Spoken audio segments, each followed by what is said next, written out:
सुटला एक सुट्टीला जाग्यावर राहिला 14 जण पळायला लागले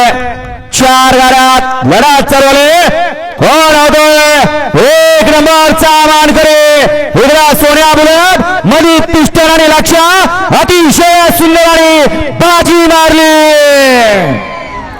अहो बैलगाडीचं शर्यत क्षेत्र फक्त कमी कुणाला लेखायचं नाही आणि कमी समजायचं नाही मुख्या बिचाराला सगळं काय कळतं कसं पळायचं कुठं पळायचं आणि मालकासाठी पळायचं सांगायचं नाही जेवढं कष्ट आपण घेतलं त्या सगळ्या कष्टाचं चीज आता झालं